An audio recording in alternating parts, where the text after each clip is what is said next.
Mic check 1 2 1 2. Yeehaw. All right, this one truly is better quality, y'all. Let's go. Hey guys, welcome to a different head dynamic. ADHD. No, it's not an ADHD podcast, but I do have ADHD. So this acronym works both ways. It stands for what we're doing, but it also stands for what I have. So tune in and get ready. Yeehaw. I'm going to try this episode without headphones. Normally I would have headphones on, but I feel like I've recorded enough to where I know kind of how I sound. So I'm going to try this out without headphones. Hey, y'all. Happy whatever day of the week it is that you're listening to this. I realize that I've been saying happy Sunday, but y'all may not be listening to this on Sunday. So just like I'm probably not recording this on a Sunday. So, I'm just going to say happy whatever day of the week it is for you. Yeah, I hope y'all had a good week. Hope y'all are having a good weekend, or had a good weekend. And, events stay happening after I release an episode. And I say that because after I released episode 4, also, welcome to episode 5. 5 episodes. Wah, wah, wah, wah. Right after I released episode 4, Biden resigned as president. Literally the day I released episode 4, Biden resigned as president. And, we'll get into that a little bit later. My week has been pretty interesting. I do want to talk a little bit more about Biden and all that a little later. But yeah, he resigned. Microsoft, what the heck happened with all that? I still had to work. I don't know about y'all, but not a thing changed for me. I didn't get the day off. I guess some people got the day off. I know some of the airlines were having a lot of issues with their scheduling and their passengers and flights and stuff. So that was a nightmare. I can only imagine. But my roommate's a flight attendant, so some of her friends were experiencing some of that stuff. I booked a trip to Montana. Super excited for that. Get to see some of my old friends that moved from California to Montana some years ago.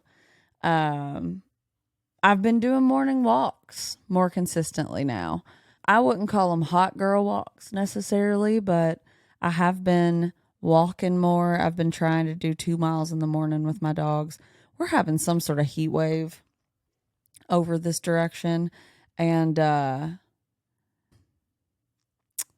yeah, we've really been feeling it. So I'm trying to take the dogs on a 2-mile walk in the mornings so their paws don't burn. Because when it gets past the 75 mark, even then, it starts to get a little too hot for them on the pavement. So just be careful about that if you're in a hot area.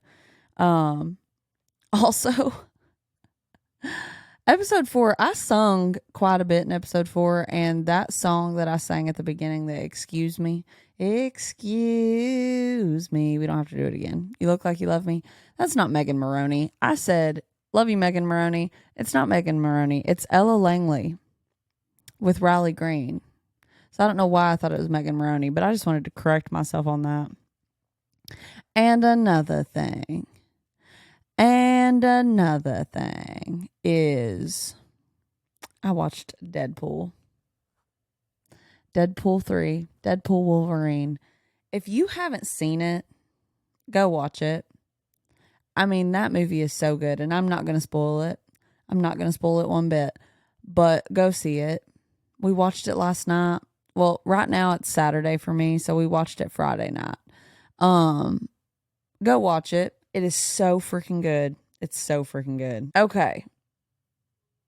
I kind of want to we'll jump. I keep wanting to talk about the Biden resigning stuff, but I'm trying to keep a structure for y'all. I'm trying to keep it structured for y'all. Oh, I forgot to tell you, I'm taking up tennis. I play a little bit of pickleball with my friends and my boyfriend, and I learned that last summer. And I really just am feeling like trying to be more into tennis because it's more, I guess, more technically challenging. And I'm by no means a professional at pickleball, but I do want to learn a sport like tennis because I've never tried it. And, I think the Olympics somewhat inspired that. Because we were watching tennis today and I have ADHD, so my impulse was like, let's go buy a tennis racket.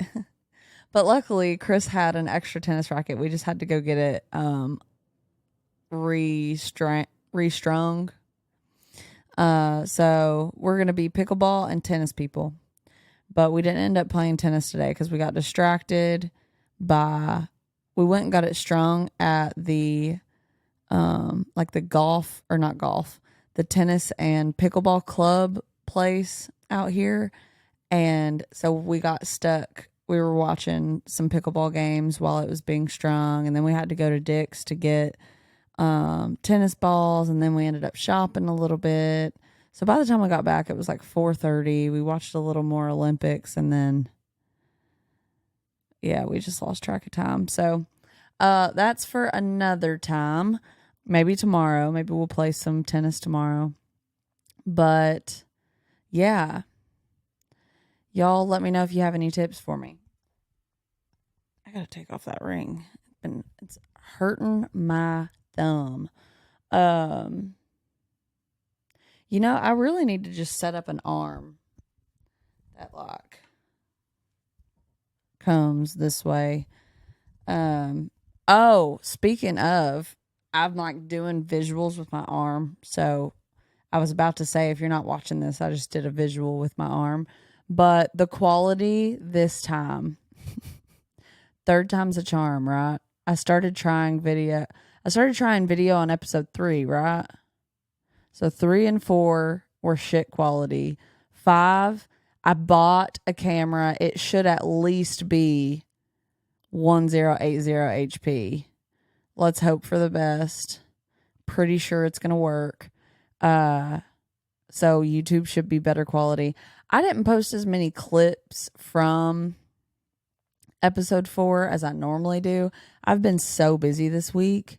Work has been extremely busy. And I've been writing reports and doing all that stuff. So I haven't had as much time to edit videos this week. So I apologize for that for those of you who care about that. So anywho, we'll hold off on the Biden stuff. Let's jump right into some questions. Well, devil's advocate type stuff. Let's just jump right into devil's advocate. This section is, I know I've explained it before, but if you're new here, it's like a devil's advocate type situation where I'm ultimately going to have an opinion, but I'm going to try to see the other side of it as well and come at it from a devil's advocate perspective as well. So I like to take things off Reddit. Sometimes I get write-ins and we'll go from there. So I like to give y'all the story first, give my opinion a little bit, and then I'll give a little bit of the other side and we'll move on through it.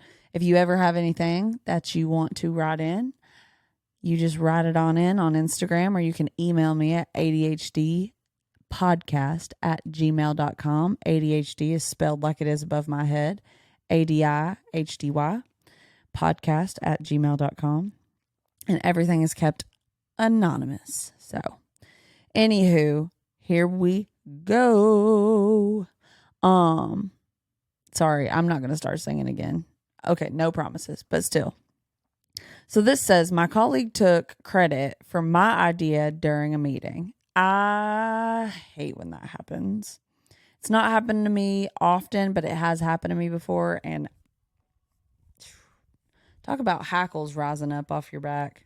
I recently presented a project idea at work, which I've been developing for months. During a team meeting, a colleague who was aware of my work claimed the idea as their own and received praise for it.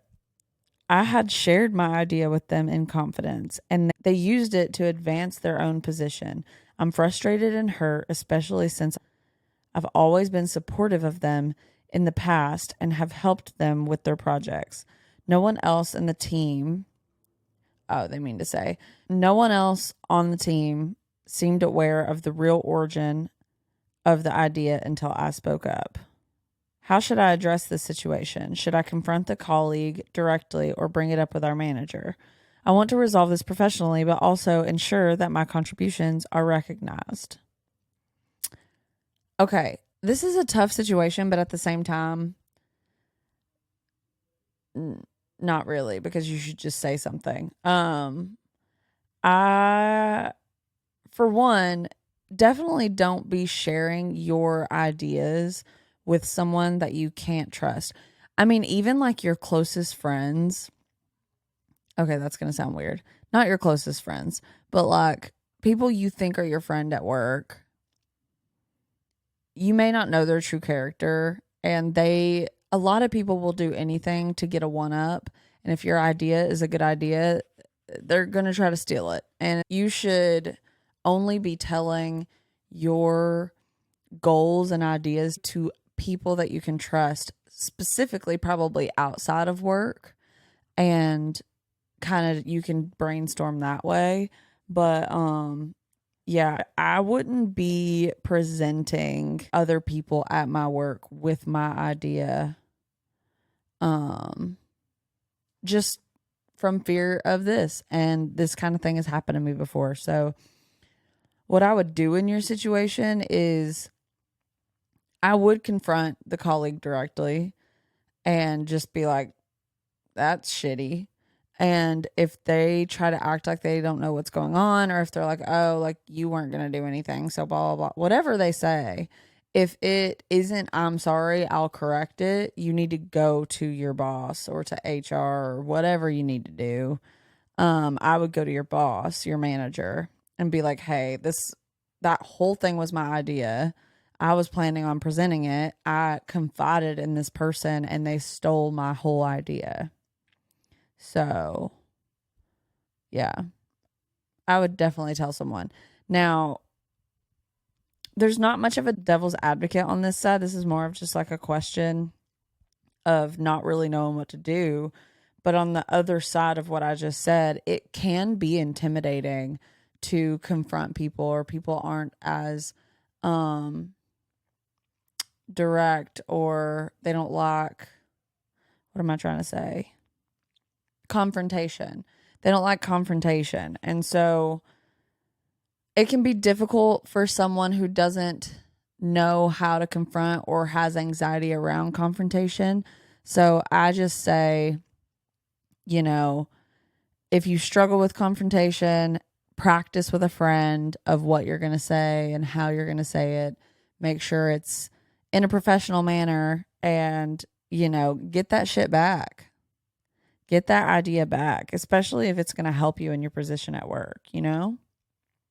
Okay, next one. This one's a little heavier. So this says, my secret was accidentally outed to my family, and now I feel like my life is ruined. I'm sorry that you feel that way. I'm a fairly normal guy, married and with a baby. I say fairly normal because for a while I've wondered what it's like to wear feminine clothing like dresses, skirts, bras, etc. I'm not trans or anything. I simply like the feeling of it. The only person who knew my secret was my wife until today. She was a little confused by it, but was supportive, saying that people can wear whatever they want, especially if it makes them feel safe. A little bit of background. My wife and her family are extremely liberal. My wife has a trans sibling, and my family is extremely conservative. They think that trans people have a mental illness. I sit somewhere in the middle of those two. My wife has, so it sounds like he's like moderate, even though his family's conservative. My wife has always had a rocky relationship with my family, not really liking them, but trying to be a part of the family for me.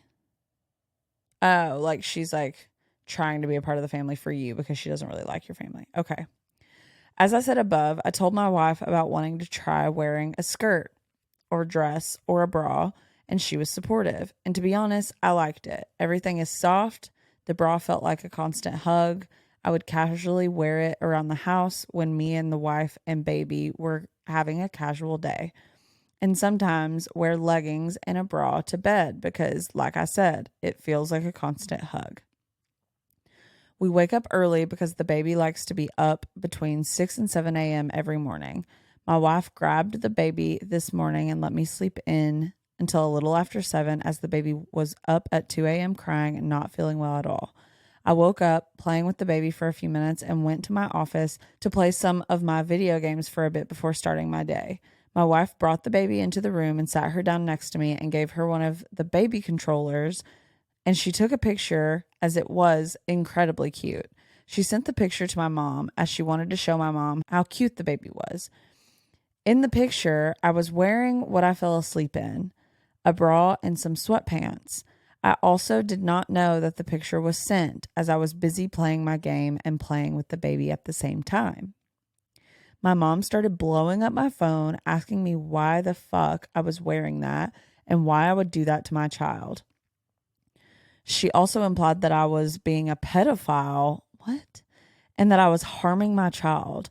I begged her to forget about it and pretend like nothing ever happened because it meant nothing. She said my dad saw and asked why I would do that to him. This is ridiculous. I told them both that it meant nothing, and if they were going to imply I was hurting my child, we should not need to be in contact anymore. I also said that I was wearing it because it calms the baby down and reminds her of being with her mom. Like those videos you see online of dads putting on bras and wearing the mom's perfume so the baby will be calm for them. I haven't heard anything from either of them since a few hours ago.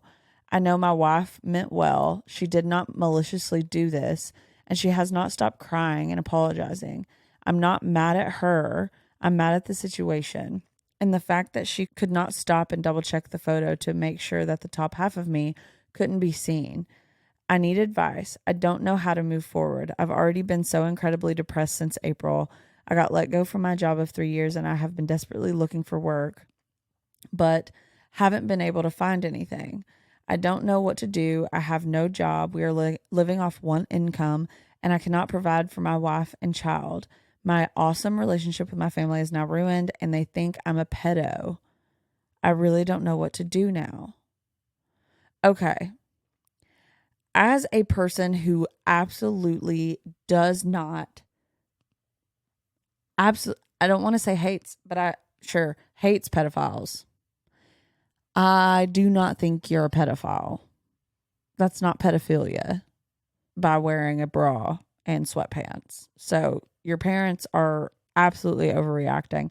I get that it's shocking to them, but at the same time, like it's almost funny. Like the fact that that was their initial reaction, like I would have thought that they would have been like, haha, why does he have a bra on? That's so funny.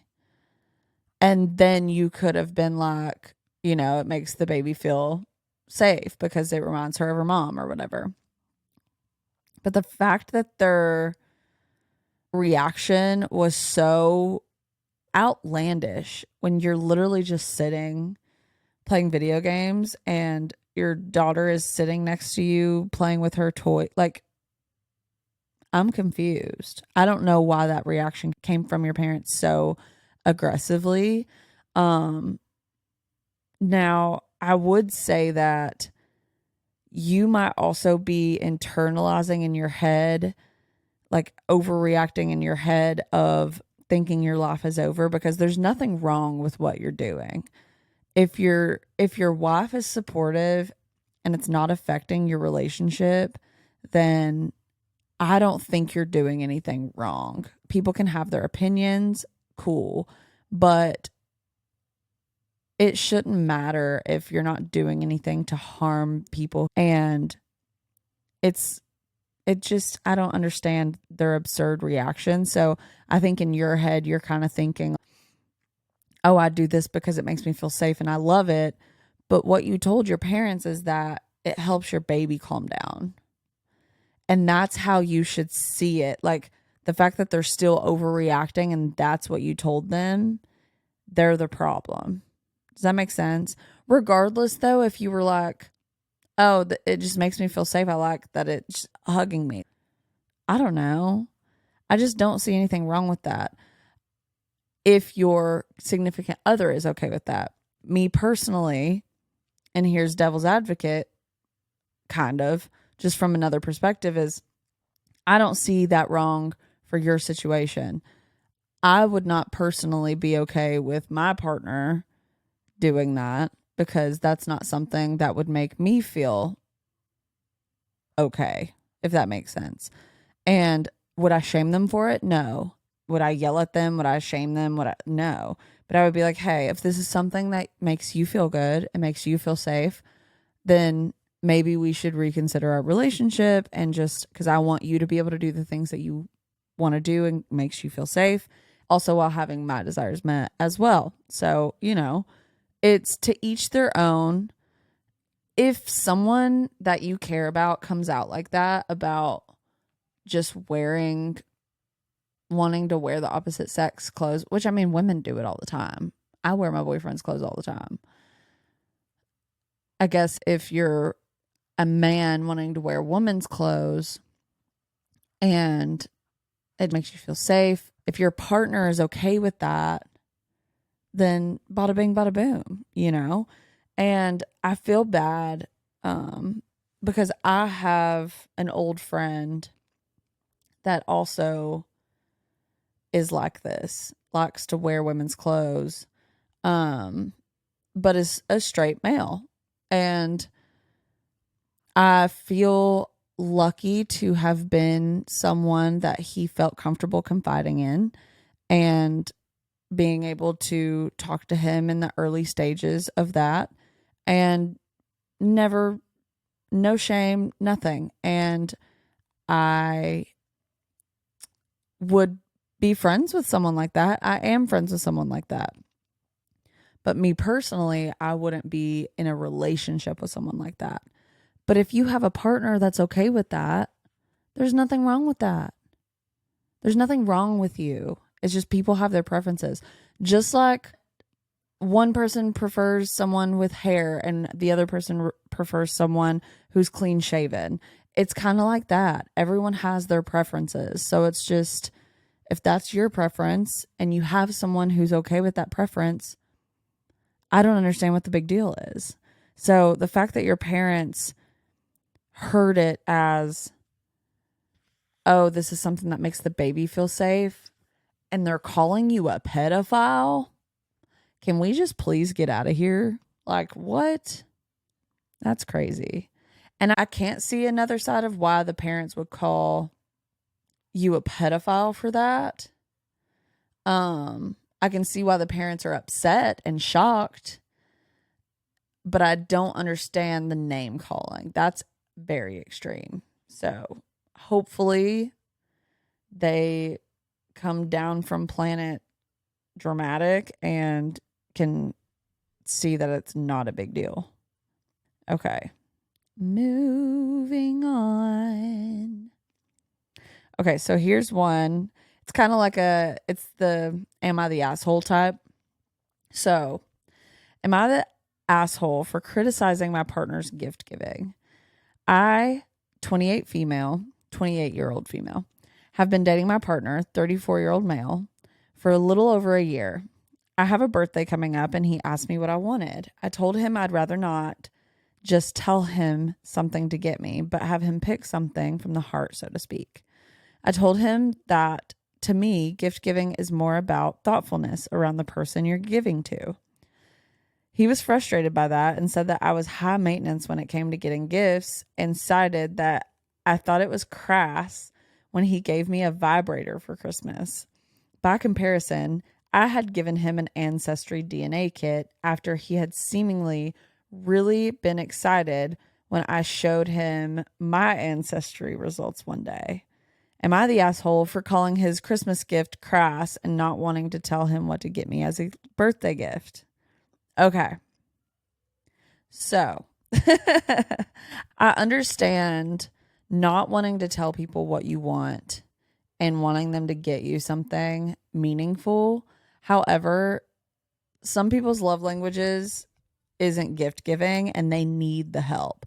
So even if it's maybe if you guided him to asking a family member or a best friend what you might like so that you don't have to be telling him, maybe do that, because wanting him to kind of read your mind if he's not good at it is a little unfair. And if that's a deal breaker, then that's up to you. But you can't criticize someone for just wanting to know what to get you. So from your perspective, yes, if you didn't want a vibrator, if you want gifts that are more thoughtful, that is a bit inappropriate. Especially I see where you're coming from, that you were listening to him and he was excited about ancestry, the ancestry DNA kit. And so you listened to that and therefore you thought of a good gift for him because you were listening. I am a gift giver like that too. I hear what people want. I hear people talking and I'll start writing down ideas. I do it all year. I have people's names. And as I'm listening or as I know situations that they're going through, I will cater a gift to that person. I'm a great gift giver. Let me just say it right now. I think I'm a great gift giver. So that for me has also been an issue where I have had people who aren't thoughtful gift givers and they just kind of get me something for the sake of getting a gift or for the sake of, I don't know. It's like they're not listening. And I've had to really get past the expecting people to listen and pay attention in the way that I do. It's kind of a compromise of maybe you talk more about what you want without directly saying it to him and see if he listens. Because maybe you're just not talking about anything at all. And it's like hard to gauge what you want. On his side, okay, he can't read your mind. I already said that. So I had to kind of settle on this with my partner. He likes to know what I want. He wants a list. And so, but he doesn't want to give me a list. And so we had to compromise of like, okay, well, if I'm giving you a list, you have to give me a list, even though I know 3 to 5 things I'm going to get you. I just want to make sure I'm on the right track. If I'm going to give you a list, then you also have to give me a list. And so we settled for that. He gave me a list. I gave him a list. And lo and behold, 3 of the things that he wanted was stuff that I got. And another thing that he didn't know that he was getting that I knew he wanted. So it's just compromising, figuring out a way that it can still be thoughtful. Give them multiple ideas. So that's what I do. I'll make a big list so that people can pick and choose. And I don't know what a person is specifically getting me. And then that makes it thoughtful that they were able to. I thought I saw something, but it's fine. So just compromise. If you love him, compromise. He's trying. And I think trying to see the best in him and compromising on that because he does want to get you something. It's just maybe he's not a gift giver. And like, what other love languages is he good at? If he's not giving you anything, if he's not loving you in other ways as well, then maybe you should second guess the relationship, you know? So y'all let me know what you think on that one. Because they voted this one as her being the asshole, but I don't really think anyone's the asshole in that situation. I think it's just seeing different sides. That's going to be it for the devil's advocate. No, actually, I'm going to do one more. And This is kind of controversial because this is like the masculine, feminine, gender roles type of thing. So it says, so my boyfriend makes me feel very masculine. Is there anything I can do to change that? Hi, I'm having self-esteem and insecurity problems in my 5-year relationship. I've come to notice I feel like the man in the relationship with my boyfriend. Even my sister said in passing, I clearly wear the pants in the relationship, and I hate that. Yes, I know gender roles are so 1950s. I'm not trying to be a stay-at-home mom with a construction worker husband who drinks beers and watches football every night. I just simply wish to feel more feminine, I guess. Maybe it's a problem that I attach specific house roles to gender. I'm the one who's constantly having to plan dates, do all the handiwork around the house, fix our cars, etc. I've communicated these wishes, and the response is that I should be doing these things because I know how to do it and I'm better at it. I understand it's great I can change a spark plug and fix my AC myself, blah, blah, blah. But honestly, these more handy things are chores I grew up watching my dad do while my mom cooked and cleaned. Am I too traditional? Is it a cultural difference? I just really want to feel more feminine in our relationship. I think I like the thought of being taken care of and having a strong man fix my AC, as insane as that may sound. Please help me figure out what's wrong with me and if there's anything I can do to change. Okay, I don't like that you're coming at it as what's wrong with me and is there anything I can do to change? Because there's nothing wrong with you. I often also feel masculine in my relationships. In this one that I'm in now, I still do from time to time, but it's not to the extent of how it used to be. And a lot of it is my own doing.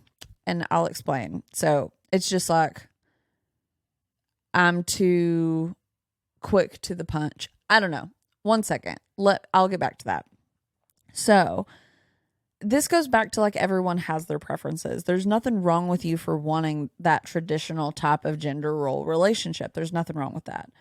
It's just, do you love your partner enough to sacrifice that? Because if he is not willing to step up and genuinely thinks like, oh, you should just do this because you're better at it, and he's not listening to the fact of like, I want to feel more feminine, then maybe consider another relationship. But if he's willing to be like, okay, well, maybe we can find things I can do that you don't have to do so you feel more taken care of. And, you know, I guess I would wonder if he cooked more or if he did more acts of service for you that weren't necessarily the manly role, but was just helping out. I wonder if you would feel more taken care of. Taken care of. Y'all know what I mean. It sounds weird coming off my tongue, but like I think that's right. But yeah, I just think that the first thing is reconsider the relationship if he's not open to trying to find ways to help you feel more feminine from his actions. He should be able to plan dates. That is something that he should be like, oh, okay, like I can take that responsibility. I'll plan the dates since you do XYZ to help you as my partner feel more feminine in this relationship. You know what I mean? Like there's got to be some sort of compromise. And if he's not willing at all to compromise in anything, then I would consider a different relationship maybe, because you want to feel fulfilled. And so when I was talking about where I'm coming from, I am very type A and I'm handy and, you know, independent and want to do things on my own. And so releasing control and letting someone else do something is hard for me. And it's been really hard in the relationship that I'm in right now because he is also handy and can do things. And so I have a hard time with critiquing or not releasing the control and just being like, oh, just let me do it. And part of it is like, I think my way is always more efficient because I'm an efficient person. But it may not always be the case. I'm just assuming that my way is more efficient because I've done it that way before, and I don't release the control to allow him to do it his way to even see if that is a better way or if that is more efficient. And I'll get argumentative, and that's not allowing for me to be feminine. Like, he has the drive to want to do these things for me, but if it's not right now, and if it's not in the way that I'm used to, and if it's not, like, there's different things where it's really hard for me to release control of. And I think that can be a big part of the more type A girls or masculine girls. It's harder to release control because you're so used to doing it on your own. And it's like, you have to release control to feel that feminine energy, to allow them to do the thing. Now, it's different if they're never doing the thing. If they don't have the desire, if they're like, oh, I'll do it tomorrow, and then 2 weeks later it's not done, that's totally different. That's annoying. And so, of course, we're going to do it on our own. I'm more than likely going to do it myself within a day. And that's after working on myself.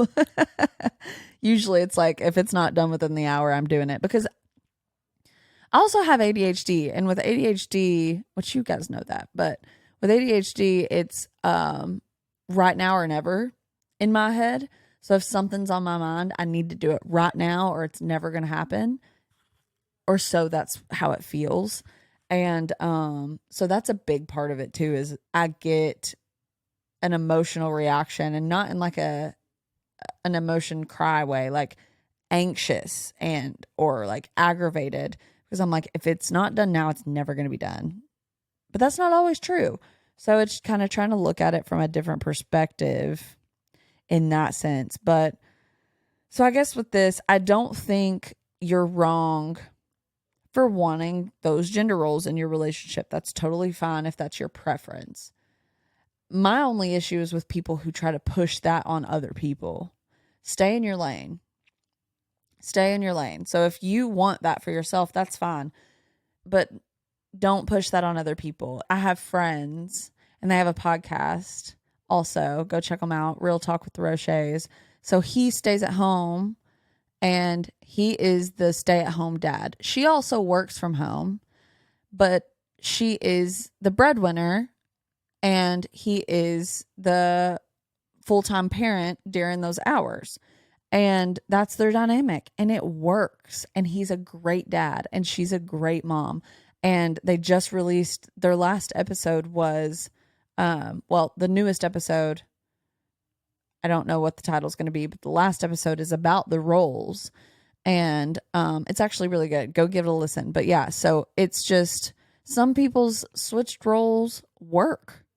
And it's not even the fact that we're having to say it's a switched role shouldn't matter. But like the fact that you want the traditional role also is fine. You know? So just to each their own. And those of you who don't agree with someone else's preferences, be curious, genuinely, not judgingly. Like, if you're going to ask a question of, well, why doesn't... Okay, here we go. So when you're talking to your boyfriend about the gender roles, and you're like, I would like you to do these things, I would address it in a way of... Make sure you're bringing the emotion to the table of vulnerability, of this is how I want to feel and this is what I want out of a relationship. So what can we do to make this happen together? And then that allows him to kind of step up a little bit more, as opposed to, and I don't know if you're doing this, but as opposed to arguing or snipping or like, I always have to do these and I always have to do that. And I just wish that I felt this way more, and blah, blah, blah, blah. It's like when you come from a vulnerable place, a calm place, which isn't always easy, they're more open to conversation. So, yeah, I'm going to move on from that one because I could go on and on all day about that one. And I'm actively working on it. Okay. So I'm adding a little... There's a little ADHD segment, because it's called ADHD, I wanted to add in here. And it's just questions basically being asked from a person who has ADHD. And this first one says, and this kind of goes with the last one a little bit, even though I don't know what their tone is like. But I know I have a habit, not a habit, but I am, with ADHD, I am more reactive. My nervous system doesn't process emotions like everyone else. And so sometimes I'm quicker to react, and then I have to come back from it. And I'm so lucky that I have a partner who is patient and kind of knows that about me. And so he's really good at waiting for that to pass and then us being able to talk. I don't even know how to explain it, but it's like my anxiety builds and I get so irritated and anxious, and I'm just like snippy and and he's so good at just like waiting and being like, okay, well, I don't know how he does it. Anyway, if I could think of an example, I would let you know. But so this question says, how do you control your tone of voice and remain calm when you are anxious? My boyfriend calls it passionate, that I get passionate about things, which I love that term. So it says, when I'm in a disagreement, I really have a hard time controlling my tone of voice. Sometimes a certain topic really triggers me or gives me a rush of anxiety, and what I'm saying can come out really sharp or rude to the person I'm talking to. Most of the time, I don't even realize when the anxiety has built up to that point, and it all just comes rushing out. For me, one of the hardest things can be when the other person is talking and I've already thought of what I wanted to say. I have to bite my tongue until they finish, but in the meantime, my thoughts have become so pressing in my head. The need to speak is so urgent. I have to control myself, but it's hard. I know I should be listening instead, but how do you do that when your response has already occurred? This is so relatable. When your response has already occurred to you and it remains relevant the whole time they are speaking. I'm in need of some help. I keep creating situations where a conversation escalates into a disagreement because I can't control my tongue when the anxiety takes over. Any advice? This is such an ADHD thing of knowing exactly where the person is going with the sentence, and you just want to start speaking because you already know, and they think you don't know. They think you don't know where you're going with it or where they're going with it. And you sit there and listen and you're like, yep, okay, I knew that. Let me respond now. But we also will tell the longest version of something, assuming people don't know. But maybe they do, So we are definitely hypocrites when it comes to that. So controlling your tone of voice, if it's with people that are close to you, have a conversation about having ADHD and letting them know that you are aware of it and that you apologize if you ever interrupt them, that it is just this anxious feeling that builds up in you and you're trying your best to let them finish, but a lot of the time you do know where they're going with it and it's hard. So yeah, I understand, because then what you want to say. So if you're listening and you're neurotypical, you don't have neurodivergent, you're not ADHD, you don't have autism, nothing, none of that stuff. I guess what I want to say is, if you have a friend who's constantly interrupting you or has emotional outbursts or has a bigger reaction to something than you would have expected, they probably have ADHD and they don't mean it. So I think having friends and people who care about you that are understanding about the intensity that comes from it, like how Chris calls it passion. And I was able to explain to him why it comes off that way, was so incredibly helpful to our relationship. And he was able to stop taking it personally that I have reactions that way. And that the way I speak sometimes in not even arguments. Sometimes things that we're talking about, I will sound like I'm arguing, but I'm just so in it. I'm passionate. That's how it sounds. And if you change that trajectory, instead of sounding aggressive, you're passionate about what you're saying, it helps a little bit, but it is really frustrating for the other person to be interrupted just because we do know where it's going. So I would say just keep trying to listen and keep trying to assume, instead of assuming you know where they're going, try to assume that you don't. But that is a tough one, and I hope you keep working on that. As far as the tone of voice, just try to explain to people that you don't mean it to be harsh. Just apologize afterwards. I don't mean that to sound harsh. I just feel really strongly about that, and I'm not trying to argue. Just kind of try to preface it. But that's all I could say. Let's see if there's any advice from someone. Oh, this person says maybe write things down in the moment while they're talking. That's kind of hard because people like to be looked in the eyeballs. But if you're close with them and you're like, I'm just going to take notes while you're talking.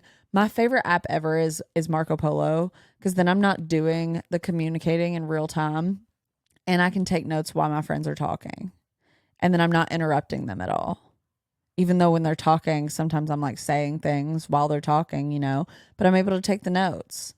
So maybe download Marco Polo and only have your conversations with people through Marco Polo. I'm just kidding.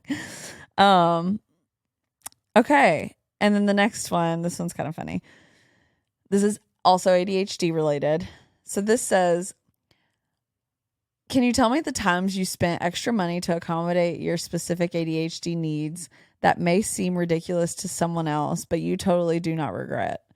I'll go first. I have 3 computer chargers, one that stays plugged in at work, one that stays plugged in at my house, and one that stays in my backpack. In an honorable mention, I bought a not ugly basket to keep beside my couch in my living room so I can put my shoes right in there when I take them off while watching TV. This was in response to my continually neglecting to take them to my closet in my room when I take them off, resulting in shoes always being scattered around the living room. I love this one. So they say computer chargers. I have 3 phone chargers. 1 for my work phone. 2 for my work phone and 2 for my personal phone. And then I will have 1 at my desk. I have 1 next to my bed. And then I have 1 that comes with me. And then I have 1 that's next to the other side of the bed that's for a regular iPhone, because I have an iPhone 15 and that's the USB-C. So I feel you on the chargers. They're everywhere. I'm the same way with chapsticks. I have a chapstick in my fanny pack. I have a chapstick next to my bed. I have a chapstick in my car. I just want to see. This person says they have 3 pairs of glasses. Let's see. Now they're just talking about cleaning. They're talking about the shoes. I'm relatively clean for a person with ADHD. I used to be the person who was cluttered, and I still am in areas. Like my closet is cluttered, is more cluttered than it should be. But for someone with ADHD, it looks pretty nice. But I have systems in place now. So I'm making my bed every day, because if I don't, it'll stay like that for God knows how long.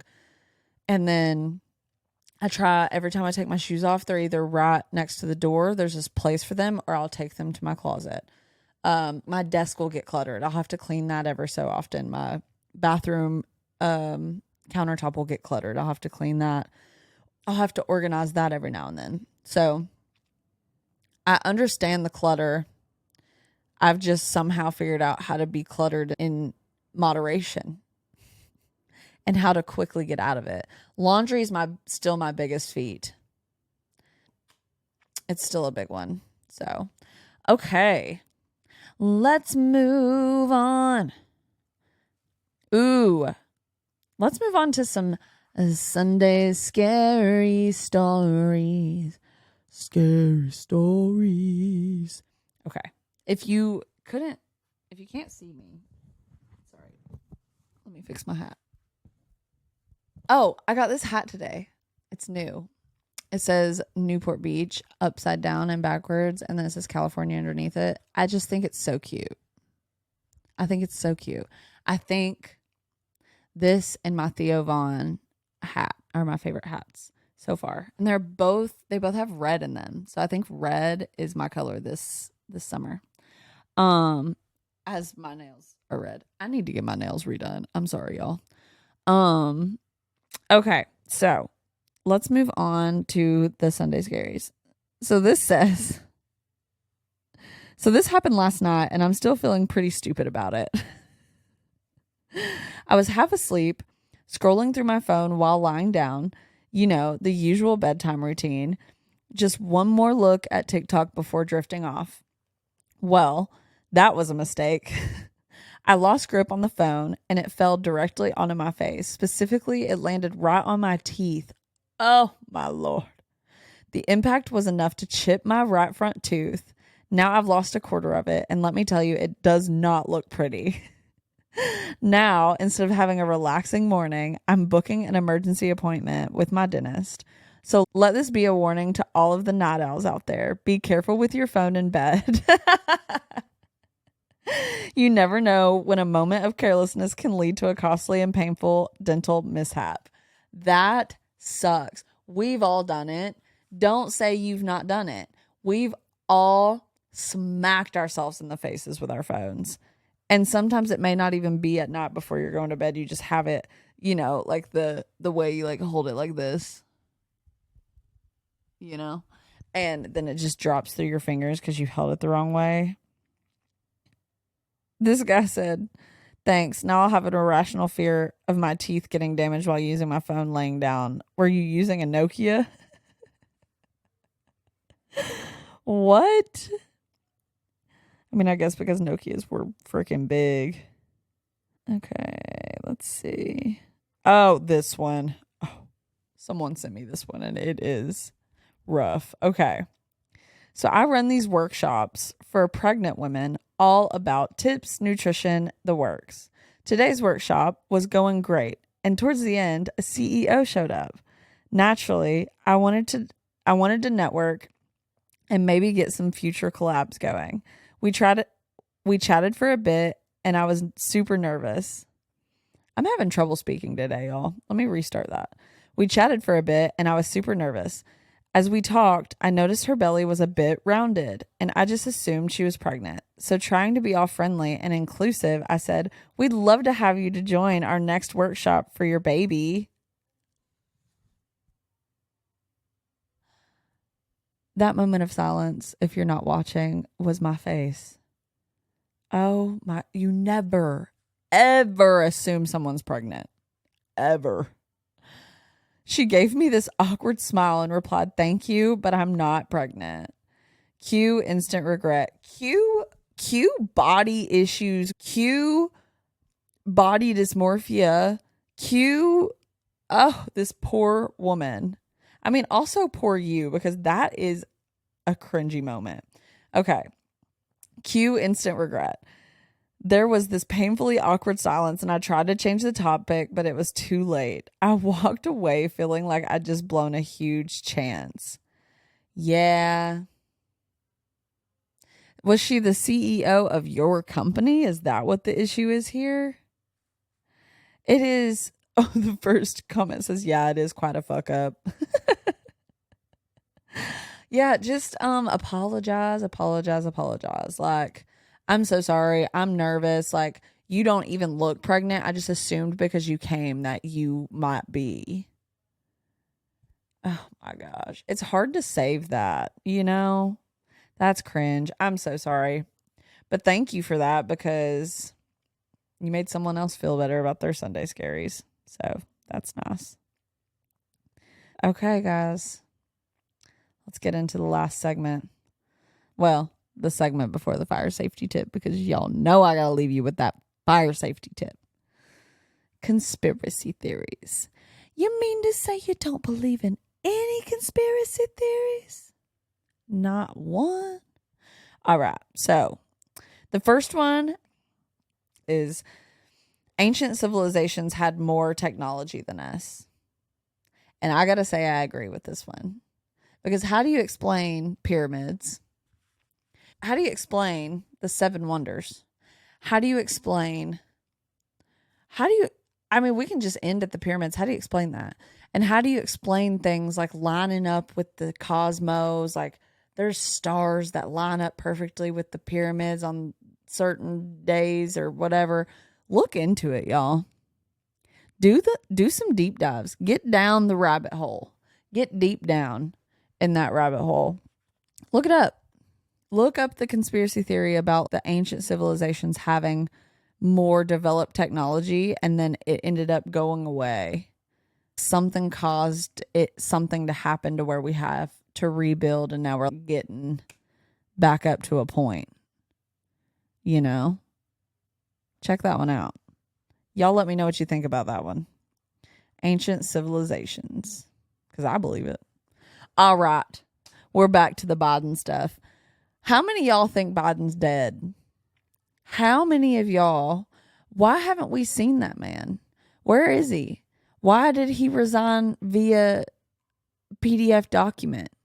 Like, my fear is they have ran this man so much that, and I was joking about his tweet of I'm sick, but now I'm concerned of like, they've ran this man so ragged and he should have been retired a while ago.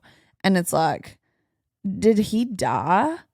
There's people saying he's in hospice. There's people saying he's dead. We haven't seen him. And then I'm starting to see clips of us potentially seeing him. I'm not sure if they're valid or not. But then there's also people saying that that's not him. And they're doing like comparisons of like, this is what Joe Biden looks like. This is what this Joe Biden looks like. They don't look alike. And there's lots of conspiracies about it. And I need to know what y'all think. Is he dead? Do y'all think he's dead? Because if that's the case, though, if he was dead, then wouldn't Kamala be president right now? And are they avoiding telling us because would Kamala still be able to run as president if she became president now, if he is dead? Like, I just don't understand why they would be hiding the fact that Biden's dead if he was dead. So let me know what you think about that. And let me know. I mean, I can do my own research, I guess. I'll research it. Because that's the only reason I could think they would be lying to us about it. Or they feel bad because they're the reason that he's been run ragged. They didn't let that man rest when he needed to start resting. I feel so bad for him. I didn't vote for him, but I do feel real bad for him. You know? So, yeah. Let me know what you think. And also, I also want to know if you're a Democrat or if you're more left or if you're a Democrat, like if you voted Democrat in the primary, are you not mad? Are you not mad at the fact that they just chose your candidate for you? Because that's not how democracy works. I don't know if y'all are aware of that. I'm sure you all are. I don't mean that in a bad way. I'm just saying a lot of y'all are just taking Kamala because they said it's Kamala. But aren't y'all mad that y'all didn't get to vote? Why is nobody talking about the fact that they literally just took away a president, had him resign, even though they've been campaigning this entire time with Biden? He resigns, and then just all those votes don't matter, and they don't get to choose. They don't have a choice. The Democratic Party just chose your person for you. You didn't vote for Kamala.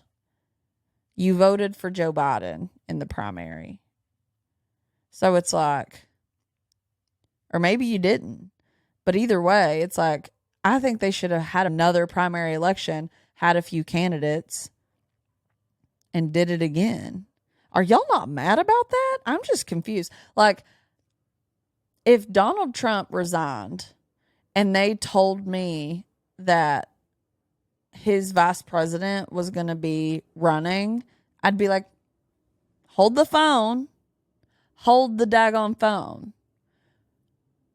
I didn't vote for his vice president. I voted for Trump as president and then his vice president to take over as president if Trump dies. Biden is not dead.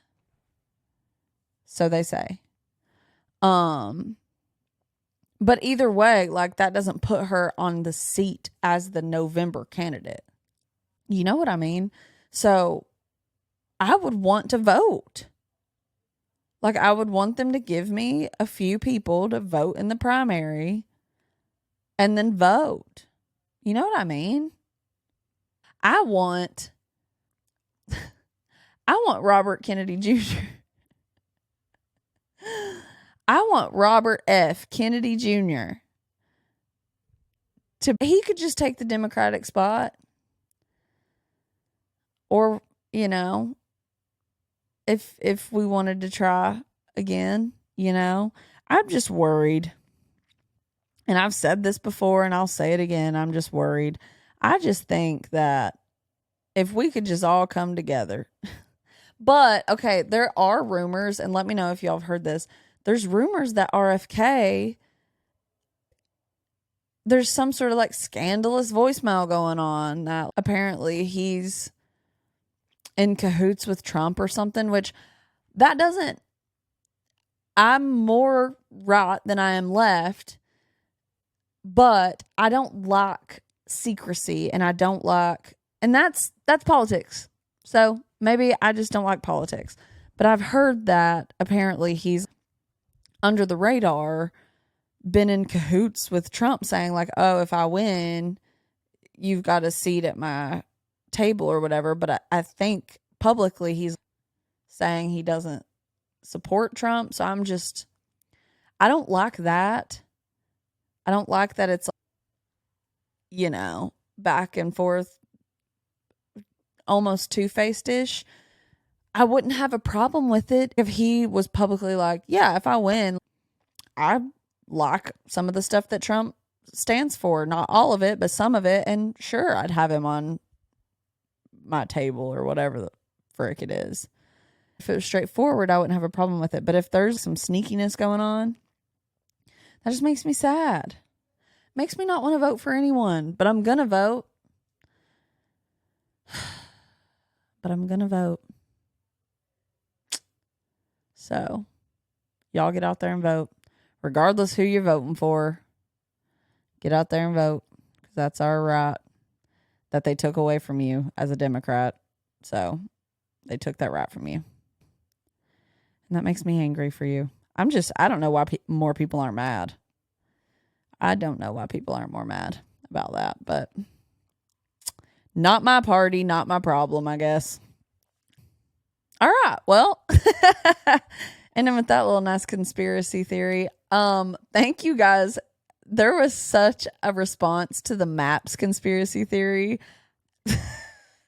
I'm glad I'm not alone in thinking that. So, glad y'all liked that one. I don't have any just like random conspiracy theories that I've thought of off the top of my head, but when I do, best believe I'll let you know. But my fire safety tip. Let me think about the fires that I've had this week. I've had quite a bit of arsons lately. So let me just give you this little tidbit of advice. Don't stay in toxic relationships. If there's a toxic relationship, don't stay in it. And it wasn't this week, but I had an arson where it was a toxic ex who kept threatening that they were going to burn down the apartment. The woman didn't believe him and kept just doing this like back and forth in and out of relationship with him.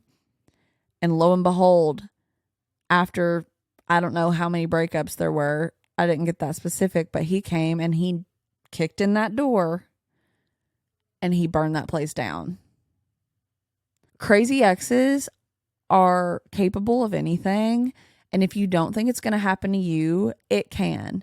If they're freaking crazy, if you're miserable If you're unhappy, everybody out there, anyone listening, all y'all, you deserve to be in a stress-free relationship.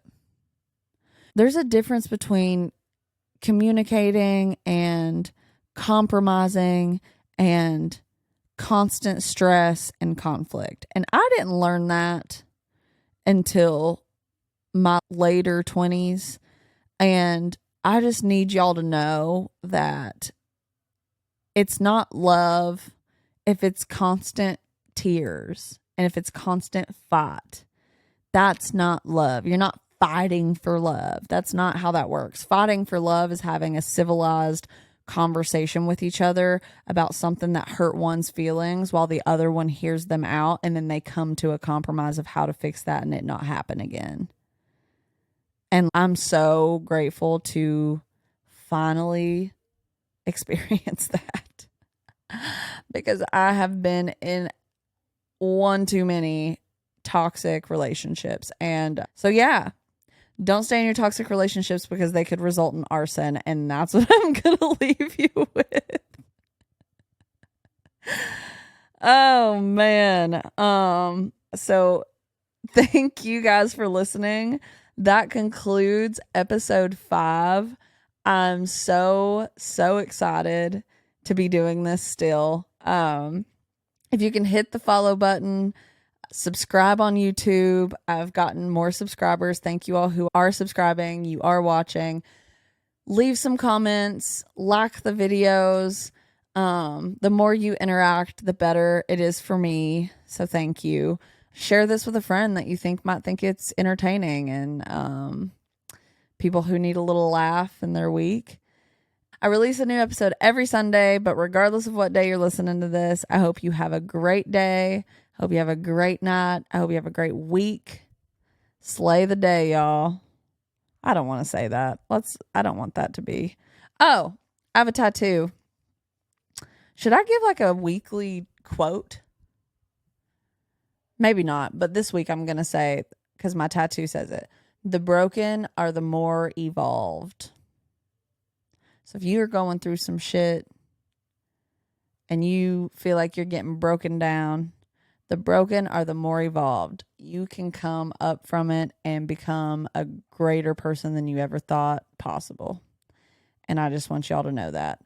I'll have to tell you guys a little bit more about my past and my background, so y'all really know how possible it is to just get out of the trenches, y'all. Y'all can get out of the trailer park. And if you don't want to get out of the trailer park, don't get out of the trailer park. But you can do better for yourself, even in the trailer park. So, all right. So I'm going to stop blabbering. But before I go, remember to check out my website, ADiHDy.com. It's ADiHDy.com. I have some journals, some PDF downloads to help you, do your to-dos, get through your to-do list, get out of burnout, do a self-care journey, Go check them out, share it with a friend. Help me help you, I just want to share it with people because it helps me, and I want to help people who have a different head dynamic like me. And that's why it's called a Different Head Dynamic podcast. I'll see you guys next week. Thank you guys for the support so far. And I love you. And I hope you have a great rest of your week. Bye.